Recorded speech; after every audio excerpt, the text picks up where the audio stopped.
Malik Khan, président du think tank transatlantique Afrique, African Renaissance International Ground, qui a un siège à New York, au niveau d'African Burial Ground là-bas, le cimetière africain, et aussi dans l'île de Gorée.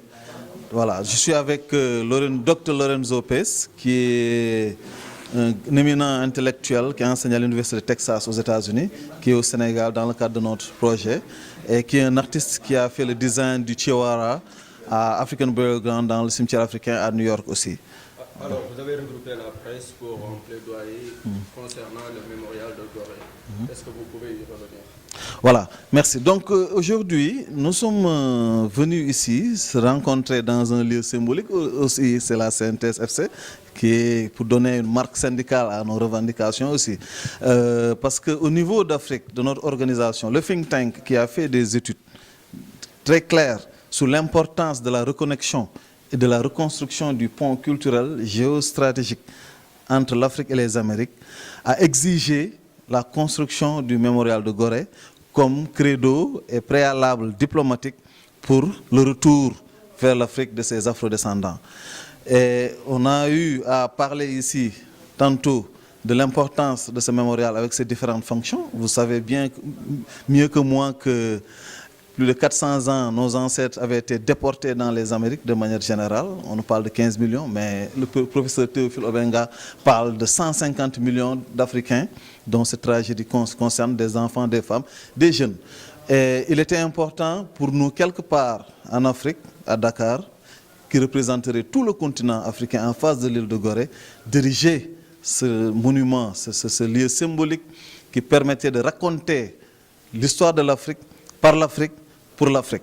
Donc c'est ça, cette rupture afrogénique. C'est-à-dire que, comme à la continuité du musée des civilisations noires, nous allons nous consacrer à l'histoire de ces Africains déportés et les conditions de leur déportation et l'économie de la traite, mais aussi et surtout aussi, comme le veut notre maître, le professeur Pathé Diagne, revenir aussi sur la relation précolombienne, parce qu'on nous apprend que l'Amérique, entre guillemets, a été découverte par Christophe Colomb, ce qui est faux, puisque Bakary II a navigué vers les Amériques en 1312 et qu'il y avait une relation millénaire bien avant même Bakary II, où nos ancêtres Lébou, Wolof, ou bien Bambara, ou Poulard, ou bien Fan du Gabon, ou bien Teke, Bateke, et d'ailleurs dans la côte de l'Afrique centrale, Atlantique, on est allé de l'autre côté des Amériques. Voilà. Donc c'était important de faire ces précisions et dire qu'aujourd'hui le chef de l'État a décidé de construire le mémorial de Gorée, ce qui est bien, nous saluons cette décision. Mais nous n'allons pas nous limiter à ces promesses et à ces déclarations, puisque comme j'ai dit, ça c'est un projet d'intellectuels, d'artistes et d'activistes du monde noir, d'Afrique et de la diaspora, dès le départ. Moi, je salue la mémoire de ceux qui ne sont plus là et je rends hommage à ceux qui sont toujours là. J'ai parlé d'hommage aux pionniers mémoriels comme le professeur Pathé Diagne, le professeur Amadou Mokhtar Mbow, le professeur Joseph Kizerbo, vous avez Boubacar Joseph Ndiaye aussi, de l'île de Gorée, de la Maison des Esclaves, vous avez le professeur Bakary Traoré et tant d'autres. Mais aussi rendre hommage aussi, un vibrant hommage ici devant tout le monde, au secrétaire général du mémorial de Gorée, en l'occurrence Amadou Lamine Sall, le poète national, qui a permis d'avoir aujourd'hui l'occasion de parler de ce mémorial qui devait être tué dans l'œuf, qui devait être vraiment détruit. L'idée même le terrain devait être repris et spolié par le gouvernement prédécesseur, le gouvernement d'Abdoulaye Wade. Alors concrètement, quel serait l'objectif de ce mémorial? Bon, très bonne question. J'ai eu à le dire ici. D'abord, un mémorial, il faut qu'on le redéfinisse d'abord. On est dans le champ de la commémoration. C'est-à-dire qu'il y a des gens qui sont morts en mer, qui sont morts dans les champs, qui sont morts dans des conditions atroces, qui n'ont pas eu de sépulture, qui n'ont pas été enterrés. Il faut que ces gens puissent avoir un lieu où on les commémore, où on se rappelle. On peut pardonner, comme disait Boubacar Joseph Ndiaye, mais on ne va pas oublier. Le premier objectif, c'est de rappeler au peuple africain de manière générale et au monde la tragédie de la traite négrière, de toutes les formes de traite aussi. Mais aussi, ne pas se limiter à cela, aussi aider ce peuple à se réveiller et à se prendre en charge. Puisque les séquelles de ce que j'ai appelé le post-traumatic slavery syndrome, le syndrome post-traumatique de l'esclavage. Ses séquelles et ses conséquences sont toujours d'actualité. Et j'ai bien dit que si vous regardez bien autour de nous, j'ai fait un survey, un sondage auprès des jeunes écoliers, élèves, pour leur parler de Gorée et de la traite. Mais sur 100 jeunes demandés, il n'y a que 10 qui maîtrisent 3 à 4 questions.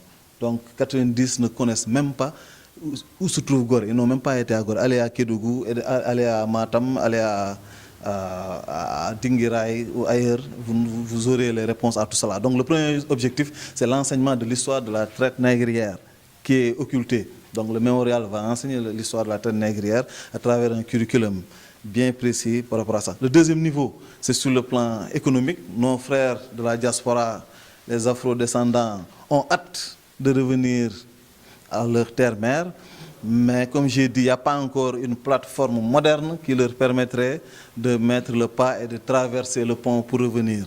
Le mémorial leur tendra le bras sur le plan diplomatique et facilitera, comme j'ai dit ce matin à une radio, à l'obtention même d'une nationalité sénégalaise, à une double nationalité, parce qu'il y a beaucoup d'Afro-Américains, d'Afro-Brésiliens, etc., d'Afro-descendants qui veulent avoir une nationalité sénégalaise ou africaine, mais les lourdeurs administratives bureaucratiques, le red tape, les oblige à vraiment désister. Mais le mémorial facilitera tout cela diplomatiquement et qu'on espère que les 3 milliards par année seront gagnés comme recette pour le projet du mémorial de Gorée.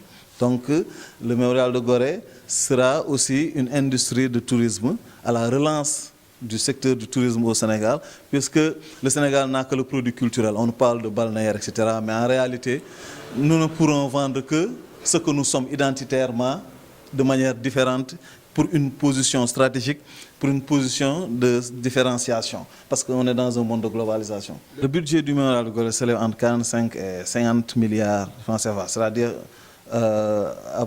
approximativement 80 millions de dollars. Voilà. Dans le mémorial de Gorée, vous aurez un musée international de l'esclavage, ce qui est normal, parce que c'est là où on va raconter cette histoire. Enfin, après que Nantes a raconté son histoire de l'esclavage de manière française, après que Liverpool a raconté son histoire de l'esclavage de manière anglaise, après qu'aux États-Unis aussi, même s'ils sont beaucoup plus proches de nous avec les activistes comme Lorenzo Pes, African Burial Ground a raconté cette histoire de manière américaine. Guadeloupe l'a fait avec Pointe-à-Pitre, le Memorial Act. L'Afrique va raconter l'histoire de l'esclavage par l'Afrique et pour l'Afrique et le monde.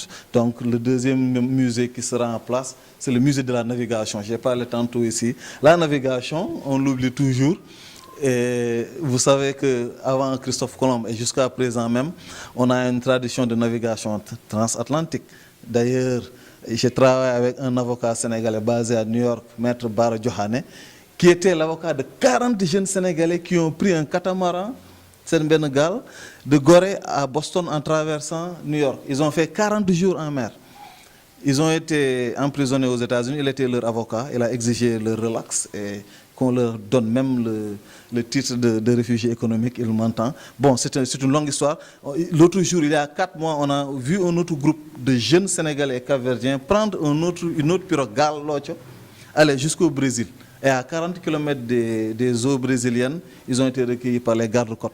Donc, qu'est-ce qui pousse aujourd'hui les jeunes à continuer à faire ces aventures, que ce soit Barça ou Barça, ou bien de l'autre côté, outre-Atlantique? Donc, nous devons nous interroger sur notre histoire pour retrouver les indices nous permettant de mieux poser les questions présentes. Voilà.